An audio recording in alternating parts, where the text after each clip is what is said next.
اعوذ باللہ من الشیطان الرجیم، بسم اللہ الرحمن الرحیم۔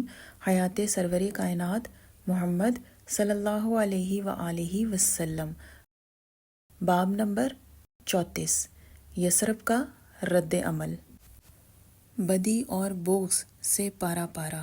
کچھ ہی دنوں پہلے داخل اسلام ہونے والے یثرب کے 6 باشندوں نے اپنی قوم کا ان الفاظ میں نقشہ پیش کرنے میں کوئی مبالغہ نہیں کیا تھا: چوتھی اور سب سے بڑھ کر وحشیانہ خانہ جنگی، جنگ بعث، پورے طور پر فیصلہ کن ثابت نہ ہوئی تھی، اور نہ اس کے بعد کوئی ایسی صلح ہوئی جس کو حقیقی معنوں میں صلح کا نام دیا جا سکے۔ بس اس بات پر اتفاق ہوا تھا کہ عارضی طور پر جنگ بندی ہو جائے۔ خطرناک حد تک طویل المدت پرانی تلخیوں نے جن کے بطن میں اضافہ پذیر تشدد کے واقعات پروان چڑھ رہے تھے، فریقین کے اعتدال پسند طبقے کو اس رائے کا حامی بنا دیا تھا کہ انہیں ایک ایسے ہمہ گیر سربراہ کی ضرورت ہے جو ان کو اس طرح متحد کر دے جیسے قصی نے قریش کو متحد کر دیا تھا، اور یہ کہ ان کے مسئلے کا اس کے سوا کوئی دوسرا حل ہے ہی نہیں۔ بیشتر اشخاص نخلستان کے سربرآوردہ اشخاص میں سے ایک عبداللہ بن ابی کو بادشاہ بنا لینے کے حق میں تھے۔ ابھی کچھ دیر پہلے جو جھڑپ ہوئی اس میں اس نے قبیلہ اوس کے خلاف جنگ نہ کی تھی، بلکہ عین موقع پر اپنے آدمیوں کو واپس کر لیا تھا۔ بہرحال اس کا تعلق قبیلہ خزرج سے تھا۔ اس امر کا اندیشہ تھا کہ آیا اوس کے لوگ ایک ایسے شخص کو بادشاہ ماننے پر تیار ہو جائیں گے جو ان کے قبیلے سے تعلق نہ رکھتا ہو۔ خزرج کے 6 اشخاص نے اسلام کا پیغام اپنے لوگوں میں سے ان لوگوں تک پہنچا دیا جنہوں نے ان کی بات سنی، اور اگلے موسم گرما میں یعنی سن 621 میں ان میں سے 5 دوبارہ سفر حج پر گئے تو اپنے ساتھ 7 آدمیوں کو لے گئے۔ ان 7 میں سے 2 کا تعلق قبیلہ اوس سے تھا۔ عقبہ کے مقام پر ان 12 آدمیوں نے نبی صلی اللہ علیہ وآلہ وسلم کے ہاتھ پر بیعت کی۔ اس بیعت کو عقبہ اولیٰ کے نام سے یاد کیا جاتا ہے۔ ان میں سے ایک نے اس بیعت کا حال یوں بیان کیا: عقبہ اولیٰ کی شب ہم نے اللہ کے رسول صلی اللہ علیہ وآلہ وسلم سے اطاعت کا عہد کیا۔ یہ عہد کہ ہم کسی کو اللہ کا شریک نہ گردانیں گے، نہ ہم چوری کریں گے، نہ زنا کے مرتکب ہوں گے، نہ اپنی اولاد کو قتل کریں گے، نہ بہتان ترازی کریں گے، اور یہ کہ معروف میں ہم آپ صلی اللہ علیہ وآلہ وسلم کی نافرمانی نہ کریں گے۔ آپ صلی اللہ علیہ وآلہ وسلم نے ان سے فرمایا: اگر تم نے اس عہد کو پورا کیا تو جنت تمہاری ہوگی۔ تم ان گناہوں میں سے کسی کا ارتکاب کرتے ہو اور اسی دنیا میں اس کی سزا پا جاتے ہو تو وہ سزا تمہارے گناہ کا کفارہ بن جائے گی۔ اگر تم نے حشر و نشر تک اس کو چھپا رکھا تو یہ پھر مرضی الہی پر منحصر ہوگا کہ سزا دے یا معاف کر دے۔ حوالہ ابن اسحاق۔ جب یہ لوگ واپس یثرب جانے لگے تو آپ صلی اللہ علیہ وآلہ وسلم نے ان کے ساتھ عبد الدار کے مصعب بن عمیر رضی اللہ تعالی عنہ کو کر دیا، جو اس وقت تک حبش سے واپس آ چکے تھے۔ ان کے ذمہ یہ کام تھا کہ وہ ان کو قرآن سنائیں اور دین کی تعلیم دیں۔ انہوں نے اسد ابن زرارہ رضی اللہ تعالی عنہ کے پاس قیام کیا، جو ان 6 آدمیوں میں سے ایک تھے جو سال گزشتہ داخل اسلام ہوئے تھے۔ مصعب رضی اللہ تعالی عنہ ہی کو نماز کی امامت بھی کرنی تھی، کیونکہ مسلمان ہو جانے کے باوجود ابھی تک نہ اوس نہ خزرج سے کوئی بھی ایک دوسرے کی فوقیت اور برتری برداشت کر سکتا تھا۔ قائلہ کے دونوں بیٹوں کے درمیان رقابت عرصے سے قائم تھی۔ اس کے باوجود دونوں قبائل میں باہمی ازدواجی رشتے بھی ہوتے رہتے تھے۔ ایسے ہی ایک رشتے کا نتیجہ تھا کہ مصعب رضی اللہ تعالی عنہ کے خزرجی میزبان اسد اوس کے قبائل میں سے ایک کے سردار سعد ابن معاذ کے حقیقی خالہ زاد بھائی ہوتے تھے۔ سعد نئے دین کو سخت ناپسند کرتا تھا، اس لیے وہ برہم بھی ہوا، ساتھ ہی فکر میں گرفتار بھی، جب اس نے دیکھا کہ اس کا رشتہ دار اسد رضی اللہ تعالی عنہ، مصعب رضی اللہ تعالی عنہ اور چند نو مسلم اس کی قوم کے علاقے کے ایک باغ میں بیٹھے اس کے قبیلے کے لوگوں سے اہم گفتگو میں منہمک اور مشغول ہیں۔ یہ طے تو اس نے کر لیا کہ وہ ایسی سرگرمیوں کا آئندہ کے لیے دروازہ بند کر دے گا، لیکن یہ بھی نہیں چاہتا تھا کہ کسی ناخوشگواری میں خود الجھے، اس لیے اسید کے پاس گیا جو اختیار و اقتدار میں اس کے بعد دوسرے نمبر پر تھا، اور بولا، ان دونوں آدمیوں کے پاس جاؤ جو ہمارے علاقے میں اس لیے آئے ہیں کہ ہمارے کم سمجھ بھائیوں کو بے وقوف بنائیں۔ اس میں شبہ نہیں تھا کہ جب وہ یہ کہہ رہا تھا تو اس کے ذہن میں اس کا متوفی چھوٹا بھائی ایاس رضی اللہ تعالی عنہ تھا، جو پہلا آدمی تھا یثرب کا جو داخل اسلام ہوا۔ ان کو بھگا دو اور انہیں ہمارے علاقے میں آنے سے منع کر دو۔ اگر اسد میرے قریبی رشتہ دار نہ ہوتے تو میں تم کو یہ زحمت نہ دیتا، لیکن وہ میری خالہ کے بیٹے ہیں اور میں ان کے خلاف کچھ نہیں کر سکتا۔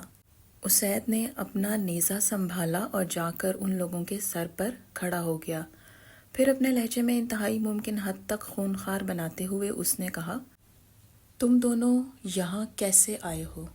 اس لیے کہ ہمارے کم سمجھ بھائیوں کو بے وقوف بناؤ؟ اگر تم کو اپنی جان عزیز ہے تو یہاں سے چل دو۔ مصعب رضی اللہ تعالی عنہ نے اس کی طرف دیکھا اور نرمی سے بولے، آپ بیٹھ جائیے نا، اور میں جو کچھ کہتا ہوں اس کو سن تو لیجئے، پھر وہ اگر آپ کے جی کو لگے تو قبول کر لیجئے، اور اس کے برعکس ہو تو اس سے کنارہ کش رہیے۔ اسید نے جواب دیا، ٹھیک بات کہی گئی۔ نبی صلی اللہ علیہ وآلہ وسلم کے قاصد کا انداز کلام بھی اس کو پسند آیا تھا، اور وہ اس کی شکل و شباہت سے بھی متاثر ہوا تھا۔ اس نے اپنا نیزہ زمین میں گاڑ دیا اور اس کے پہلو میں جا بیٹھا۔ مصعب رضی اللہ تعالی عنہ نے اس کو اسلام کے بارے میں بتایا اور قرآن پڑھ کر سنایا۔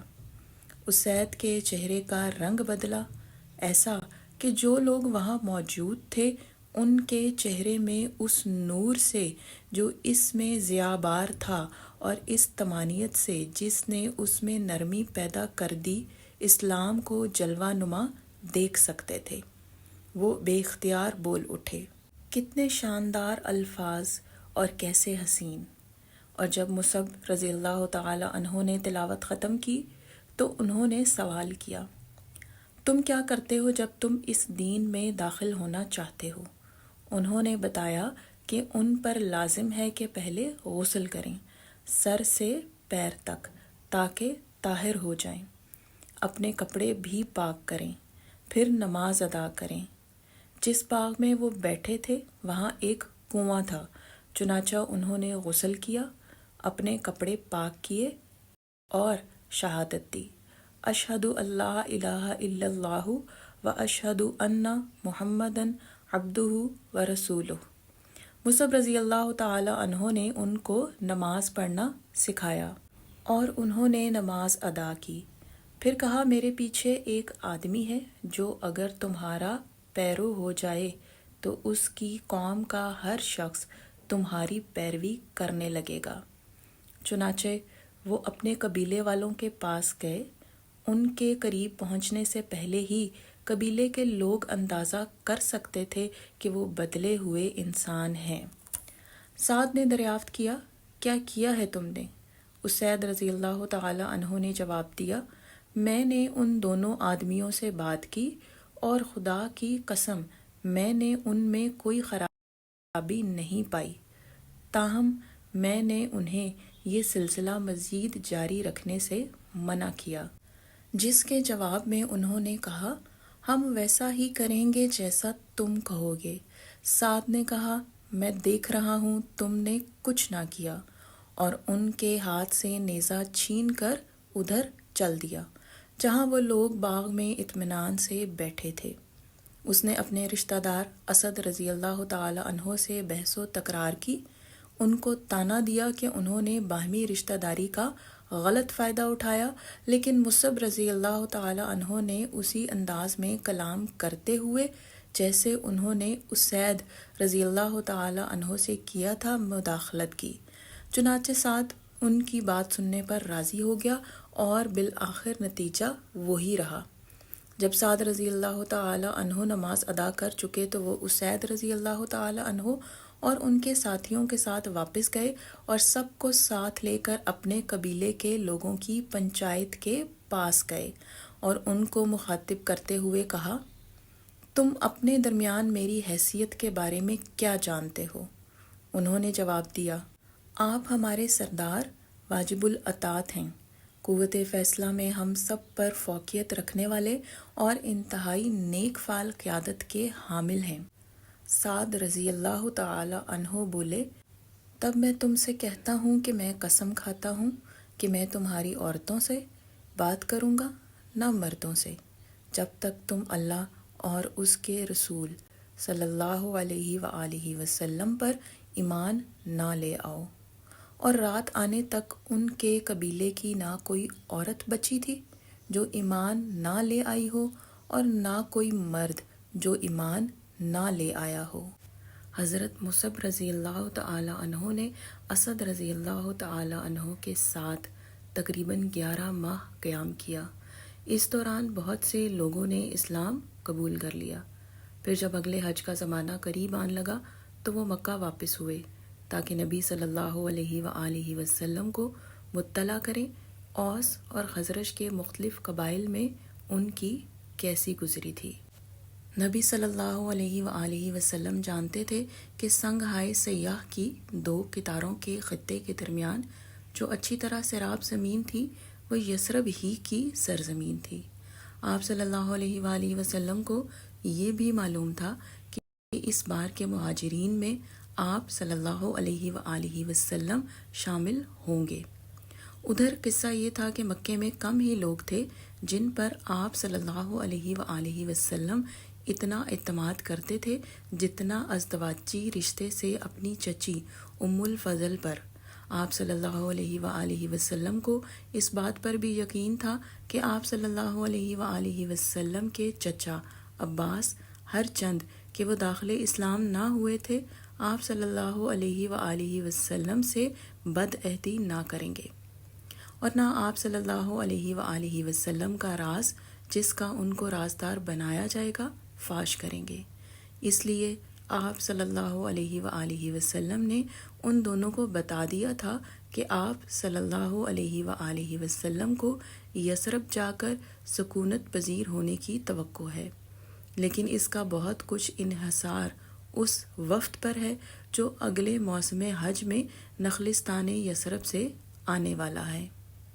یہ سن کر عباس نے کہا کہ وہ محسوس کرتے ہیں یہ ان کا فرض ہے کہ وہ وفد سے ملاقات کرنے بھتیجے کے ساتھ جائیں اور ان سے بات کریں۔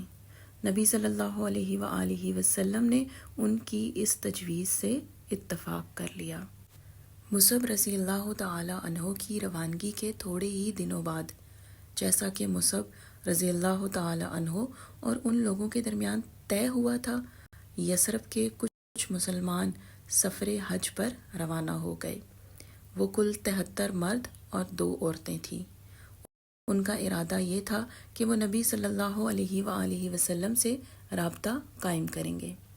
ان کے سربر آوردہ لوگوں میں سے ایک برا رضی اللہ تعالی عنہ تھے۔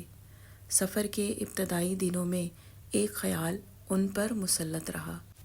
خیال یہ تھا کہ وہ مکہ کی راہ پر ہیں، وہاں بیت اللہ یعنی کعبہ ہے، تمام عرب کے لیے عظیم ترین مرکز حج و زیارت، اور وہیں نبی صلی اللہ علیہ وآلہ وسلم ہیں جن کی خدمت میں حاضر ہونے وہ جا رہے ہیں، اور وہیں وہ مقام ہے جہاں قرآن نازل ہوا۔ اور اسی جانب ان کی روحیں ان سے بھی آگے مشتاقانہ رواں ہیں۔ ایسی صورت میں کیا یہ درست اور معقول بات ہے کہ جب نماز کا وقت آئے تو وہ اس جانب اپنی پشت کریں اور شام کی سمت جانب شمال اپنا رخ کریں؟ ہو سکتا ہے کہ یہ بس ایک ذہنی رو سے زیادہ کچھ نہ رہا ہو، کیونکہ برا رضی اللہ تعالی عنہ اب چند ہی ماہ اور زندہ رہنے والے تھے، اور جو لوگ موت سے قریب ہوتے ہیں کبھی کبھی انہیں پیش آگاہی ودیعت ہو جاتی ہے۔ کچھ بھی ہو، جو کچھ بھی ان کے دماغ میں تھا انہوں نے اپنے ساتھیوں کو بتایا۔ اس کے جواب میں ان لوگوں نے کہا کہ جہاں تک ان کو علم ہے، نبی صلی اللہ علیہ وآلہ وسلم کا معمول ہے کہ آپ صلی اللہ علیہ وآلہ وسلم شام کی جانب یروشلم کی طرف رخ کر کے نماز ادا فرماتے ہیں، اور وہ نہیں چاہتے کہ آپ صلی اللہ علیہ وآلہ وسلم سے مختلف طریقہ اختیار کریں۔ برا رضی اللہ تعالی عنہ نے کہا، کچھ بھی ہو میں کعبے کی جانب رخ کر کے نماز پڑھوں گا، اور وہ تمام اثناء سفر یہی کرتے رہے، جبکہ باقی دوسرے لوگ یروشلم کی طرف ہی رخ کر کے نماز پڑھتے رہے۔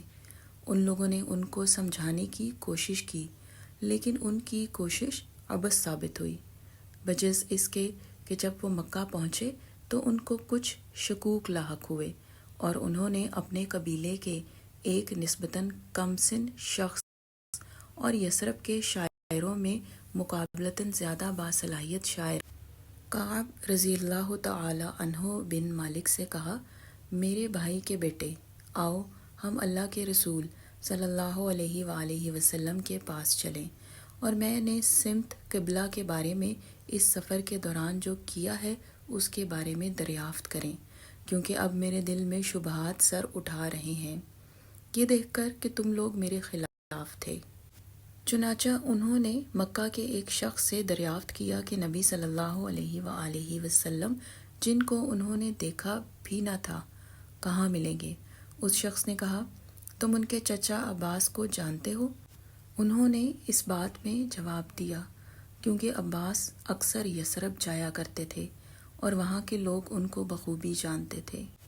مطلع کرنے والے نے کہا، جب تم حرم میں داخل ہو تو عباس کے پہلو میں جو کوئی بیٹھا ہوگا وہی وہ شخص ہوگا۔ چنانچہ وہ لوگ آپ صلی اللہ علیہ وآلہ وسلم کے پاس گئے۔ آپ صلی اللہ علیہ وآلہ وسلم نے برا رضی اللہ تعالی عنہ کے سوال کے جواب میں فرمایا، تمہارا ایک رخ تھا اگر تم اس پر قائم رہتے۔ برا رضی اللہ تعالی عنہ دوبارہ یروشلم کی جانب رخ کر کے نماز پڑھنے لگے، تاکہ ویسا ہی کریں جیسا نبی صلی اللہ علیہ وآلہ وسلم کرتے تھے، حالانکہ انہیں جو جواب ملا تھا اس کے ایک سے زیادہ مطالب ہو سکتے تھے۔ یثرب کے مسلمانوں نے مکے کا سفر ایک ایسے قافلے میں کیا تھا جس میں مشرک بھی ان کے ساتھ تھے۔ ان مشرکوں میں سے ایک وادی منع میں داخل اسلام ہو گیا۔ وہ قبیلہ خزرج کے ایک سربر آوردہ شخص تھے، ان کا نام ابو جابر عبداللہ رضی اللہ تعالی عنہ ابن عمر تھا۔ وہ بنی سلمہ کے سردار تھے اور بہت اثر و رسوخ کے آدمی تھے۔ یہ طے ہوا کہ یہ لوگ حج کے فوراً بعد اگلی رات کی دوسری پہر حسب سابق عقبہ کے مقام پر نبی صلی اللہ علیہ وآلہ وسلم سے خفیہ ملاقات کریں گے۔ ان میں سے ایک کا بیان ہے، ہم اپنے لوگوں کے ساتھ اس رات قافلے میں سوئے، یہاں تک کہ جب 3 پہر رات بیت گئی تو ہم سونے والوں کے بیچ سے دبے پاؤں رسول اللہ صلی اللہ علیہ وآلہ وسلم سے مقرر شدہ ملاقات کے لیے آہستہ اور آواز پیدا کیے بغیر رینگتے ہوئے باہر نکلے، یہاں تک ہم سب عقبہ کے قریب گلی میں اکٹھا ہوئے۔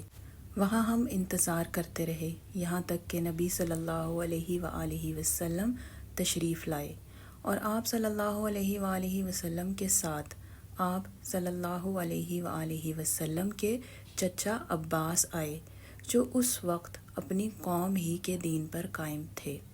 وہ بس یہ چاہتے تھے کہ بھتیجے کے معاملہ داری کے موقع پر موجود رہیں اور یہ یقین کر لیں کہ جو ان سے وعدہ کیا جا رہا ہے اس پر اعتبار کیا جا سکتا ہے۔ نبی صلی اللہ علیہ وآلہ وسلم تشریف فرما ہو گئے تو عباس سب سے پہلے لب کشا ہوئے۔ خزرج کے لوگوں، عرب کے لوگ اوس اور خزرج کو اسی طرح خطاب کرتے تھے۔ تم جانتے ہو ہم لوگ محمد صلی اللہ علیہ وآلہ وسلم کا کیسا احترام کرتے ہیں۔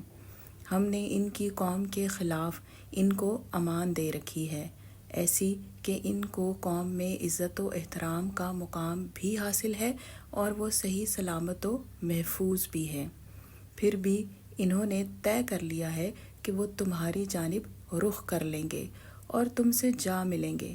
تو اب اگر تم لوگ سمجھتے ہو کہ جو وعدہ تم کر رہے ہو اس کو پورا کرو گے اور ان تمام لوگوں کے مقابلے میں جو ان کی مخالفت کریں گے ان کے لیے سینہ سپر ہوگے، تو یہ ایسی ذمہ داری ہے جو تم خود پر قبول کر رہے ہو۔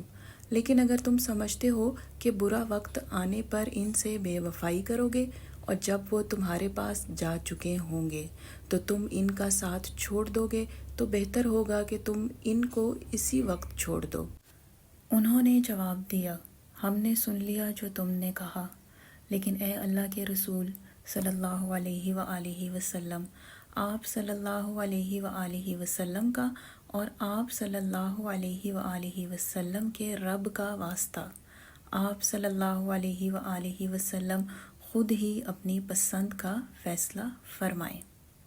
قرآن کی تلاوت اور اللہ اور اسلام کی طرف دعوت دینے کے بعد نبی صلی اللہ علیہ وآلہ وسلم نے فرمایا، میں تم سے یہ معاہدہ اس شرط پر کرتا ہوں کہ جس اطاعت کا تم مجھ سے عہد کرتے ہو وہ تمہیں پابند رکھے گا کہ تم میری حفاظت اسی طرح کرو گے جیسے تم اپنے بیوی بچوں کی کرتے ہو۔